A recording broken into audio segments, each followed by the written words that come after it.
Obviously, we can't guarantee a fire is going to happen, but we can give you a pretty good idea of what it's going to look like if it does. It's evening, and everyone's gone home.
The fire you've just seen was very real, even if the office wasn't.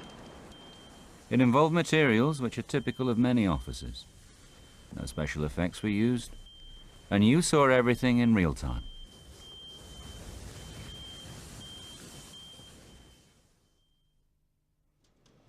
But of course our fire was no accident. It was set up and ignited purposely, then filmed by experts for your benefit. What benefit? Well, normally at this point, we might be obliged to give a rather needless warning, such as, "Don't try this in your office," and it sometimes gets a laugh. But by changing just one word, it becomes a serious message. By looking at why fires like this happen, it's possible to give advice on how you can prevent them. Our office fire had to start somehow. It was arranged so that an igniter, mimicking the heat from an overloaded electrical socket, caused a plastic bin and paper to catch fire. But other sources can't be ruled out. Damaged wiring, faulty appliances, a discarded burning cigarette, or even arson. So, our first piece of advice is easy, and it's about prevention. Don't use appliances with faults or damaged wiring. Don't overload sockets. Don't leave anything switched on unless you need it, and be careful with cigarettes, matches, and waste paper. A quick walk-around inspection at the end of each day would mean that most of these hazards could be spotted. You should also look for windows and doors left open. Every fire needs oxygen to keep going. Starved of oxygen, as it would be with all windows and doors shut, a fire like this becomes much less severe, more contained, and it's even possible that it will go out on its own. So, here's our next advice. Make sure windows and doors are shut when everyone's gone home. The people using our office haven't been too careful, as you can see. And after only 60 seconds from the first flame, a fire has taken hold. Although if anyone happened to pass the office, they probably wouldn't notice the fire. But there is rapid growth, and after only another 60 seconds, flames are reaching the ceiling.